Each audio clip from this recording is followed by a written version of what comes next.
સત્ય સનાતન સતી ધર્મની જય।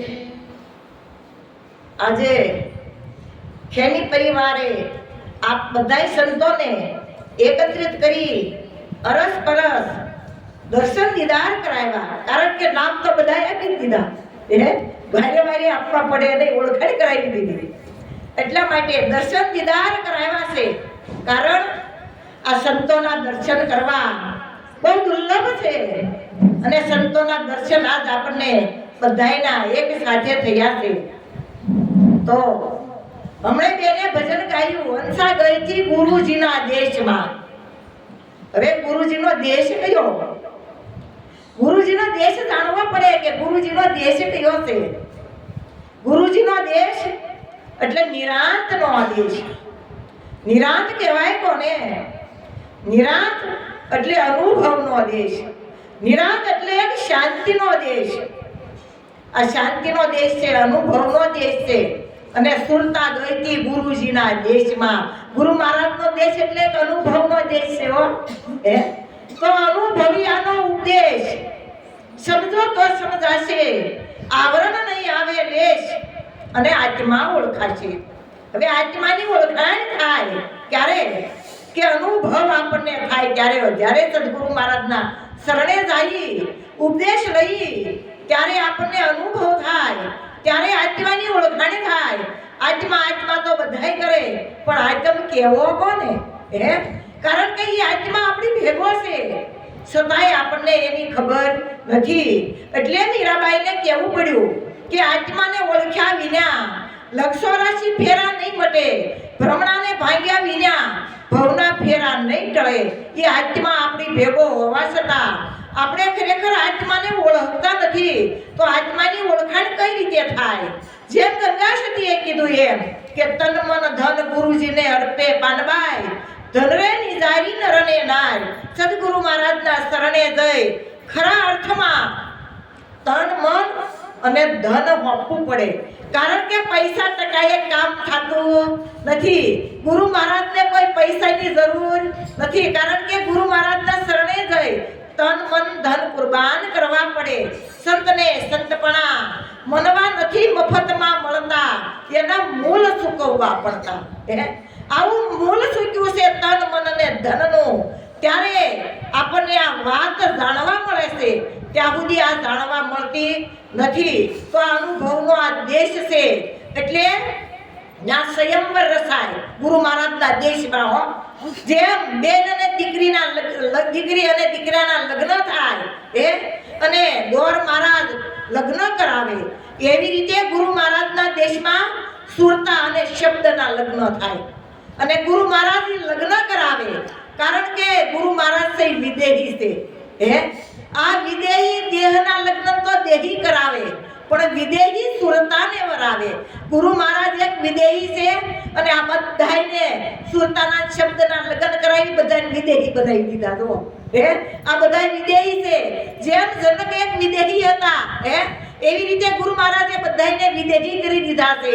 તો એટલે સવારામ ભગતે કીધું પરણે શબ્દને સુરતા નાય। સ્વયંવર ગુરુજીના દેશમાં જેને મળ્યા હોય લક્ષ્ય લગાર, એવા મરજીવા હોય ઈ આ વિવાને માણશે। કારણ કે સ્વયંવર ગુરુ મહારાજના દેશમાં છે। અને જેમ દ્રૌપદીનો સ્વયંવર થયો હતો, અર્જુને મસવેદન કર્યું હતું, એવી રીતે મસવેદન કરવાનું છે હો। કારણ કે બે પલ્લા છે। અર્જુને જ્યારે મસવેદન કર્યું, બે પલ્લામાં પગ મૂક્યા હતા અને એક પાણીનો કુંડ હતો, હેઠે પાણીમાં જોવાનું, ઝાડ ઉપર પક્ષી બેઠેલું અને પક્ષીની આંખને વિંધવાની। એવી રીતે ગુરુ મહારાજના જ્યારે શરણે જઈ ત્યારે સ્વયંવર રસાય। અને એ સ્વયંવર જ્યારે અર્જુને મસવેદન કર્યું, બે પલ્લા છે। એ બે પલ્લા શેના છે? એક ભૌતિક છે અને એક આધ્યાત્મિક છે। આ બે પલ્લા છે। અને જે પાણીનો કુંડ છે એમાં હેઠું જોવાનું અને ઉપર માછલીને વિંધવાની। પાણીનો કુંડ છે એ માયાનો કુંડ છે। આ માયામાં રહીને પરમાત્માનું ભજન કરવાનું છે।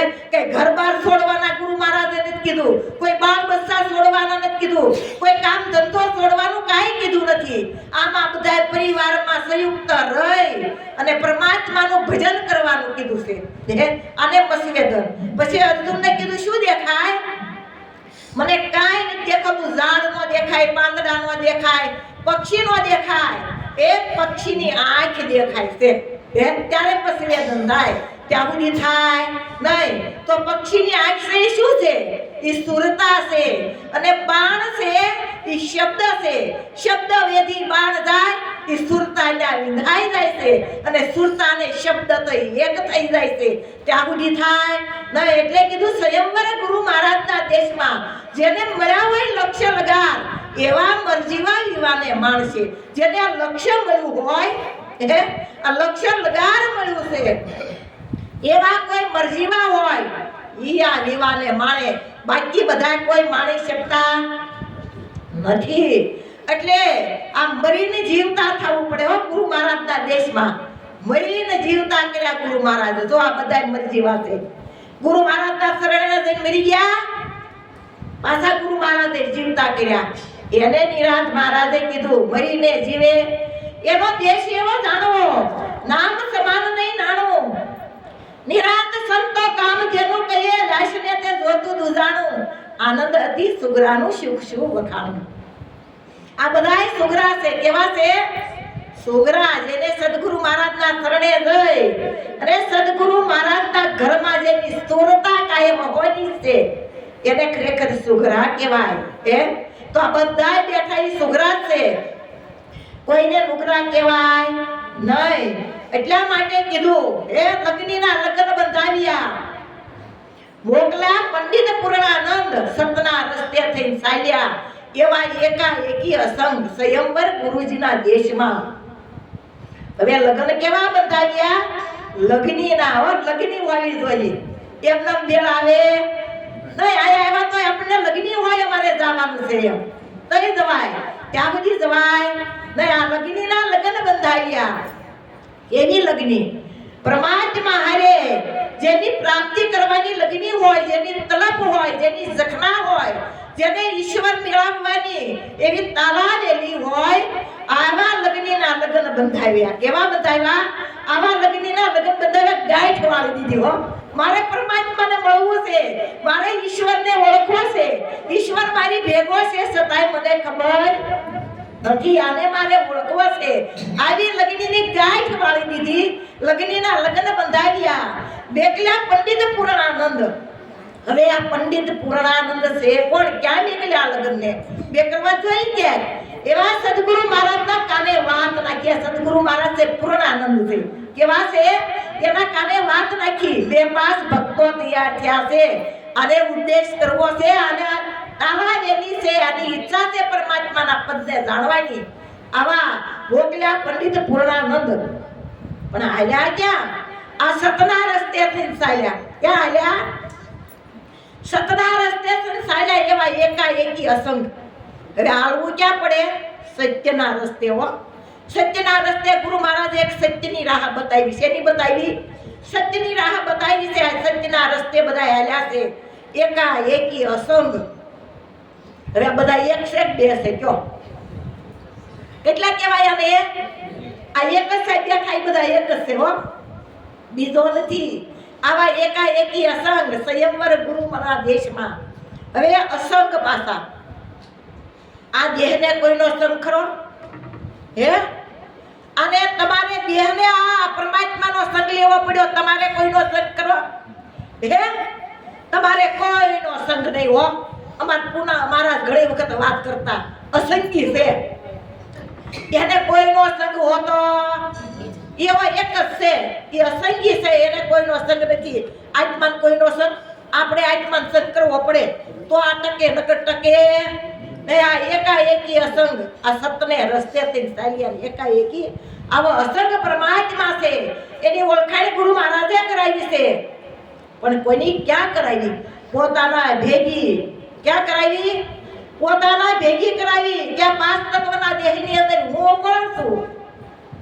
આપણે બધાને ઓળખતા. ડોશી પાડોશીને ઓળખી, હગાવાલાને ઓળખી, બધાને ઓળખી. આપણે આપણને ઓળખતા થા. વિચાર તો કરો. બધાને ઓળખવા છતાં આપણે પોતે પોતાને ઓળખતા નહોતા. ગુરુ મહારાજે પોતાની ઓળખાણ કરાવી કે પાંચ તત્વના દેહની અંદર તું કોણ છો. આખું શરીરને ખોલી નાખો. હાથી હું નથી, પગ હું નથી, માથું નથી, મોઢું નથી, કાન નહીં, નાક નહીં, આંખ નહીં, કાંઈ હું નથી. તો હું સૌ કોણ? વિચાર તો કરો. કાંઈ હું નથી, આ બધું મારું છે. પણ એ મારું કહેવા વાળો હું કોણ? એ હુંની ઓળખાણ ગુરુ મહારાજે આપણને કરાવી પોતાના ભેગી. આ પાંચ તત્વના દેહની અંદર હું કોણ છું એની ઓળખાણ જ્યારે સમૃદ્ધ ગુરુ મળે ને ત્યારે થાય, ત્યાં સુધી થતી નથી. એટલા માટે હમણાં ભગવાન મહારાજે કીધું, ઘટો ઘટમાં જડ ચેતનમાં જુગતીથી જોવા મળે, પણ તું જ જેવો કોઈ નહીં જગમાં. ભલે ખલક ખોળી મળે, જગતને ખરી ખબરું ક્યાંથી કેદી મળે. આ ઘટો ઘટની અંદર, આ જડ ચેતનની અંદર બધે જુગતીથી જોવા મળે. કેવી રીતે? એ ગુરુ મહારાજે જુગતી કરી અને જુગતીથી આપણને આની ઓળખાણ થઈ. ઘટોઘટની અંદર અને જડ ચેતનની અંદર. જેમ કૃષ્ણ પરમાત્માએ કીધું કે હે અર્જુન, અણુ અણુમાં મારો વાસ છે, ફની અણી મૂકે એટલી જગ્યા મારા વગરની ખાલી નથી. કઈ રીતે છે તો ખરા? ઘટોઘટની અંદર છે, જડ ચેતનમાંય છે.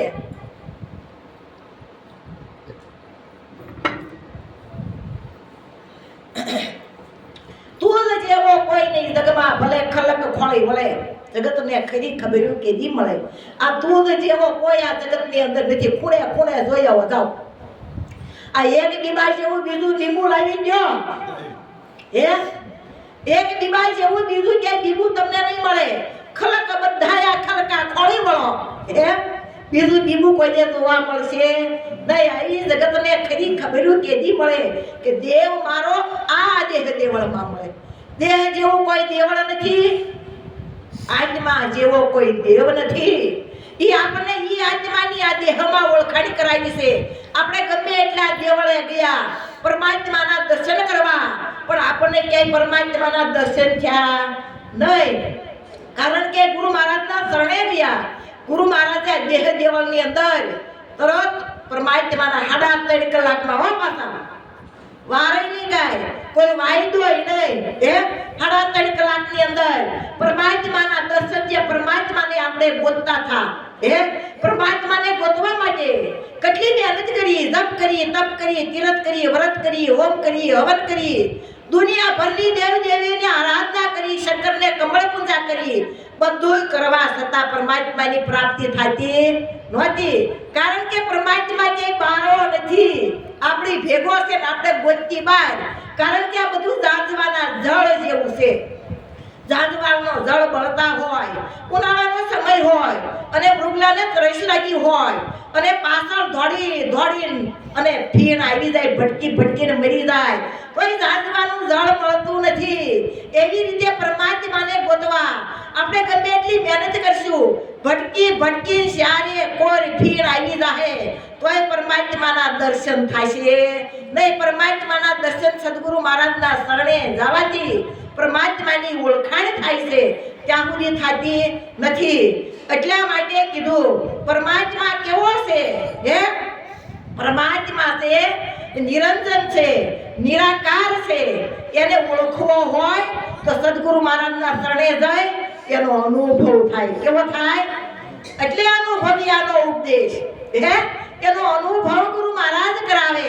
કારણ કે બધાયની ભેગો જડમાં ચેતનમાં બધાયમાં એક જ સરખો પરમાત્મા આમ ગાજી રહ્યો છે. પછી આ ખુરશીમાં હોય, માયકમાં હોય, સોફામાં હોય, મારામાં તમારામાં બધાયમાં પરમાત્માના દર્શન થાય. પરમાત્મા વગરની કોઈ જગ્યા ખાલી નથી. અને એ પરમાત્માને જોવા માટે બધા કેટલી મહેનત કરે, પણ પરમાત્માને જોવા માટે કોઈ મહેનત કરવાની નથી. શું કરવાનું છે? સર્વસ્વ કુરબાન કરવાનું છે. કુરબાન કર્યા પછી પોતાના સ્વરૂપની ઝાંખી થાય. પછી કે હું નહીં, તું નહીં, તે હે પરમાત્મા.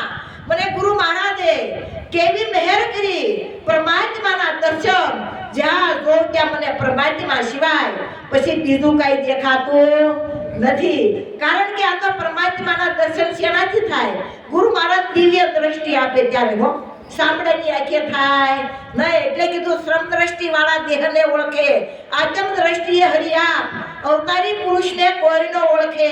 ભલે બેટો હોય કે બાપ, એક ઘરમાં રહેતા હોય, અવતાર ધારણ કરીને આવ્યા, એને કોઈ ઓળખી શકતા નથી. કારણ કે બેટો હોય કે બાપ હોય, એને તો દેહ જ દેખાય. પણ એ પરમાત્માના દર્શન કરવા હોય, સદગુરુ મહારાજના શરણેથી આપણને દિવ્ય દ્રષ્ટિ મળે, ત્યારે ગુરુ મહારાજના દર્શન થાય. તો ગુરુ મહારાજના દર્શન કરવા માટે આ સદગુરુ મહારાજના શરણે જઈ આનંદ કરવો અને આનંદ કરાવવો. સદગુરુ મહારાજની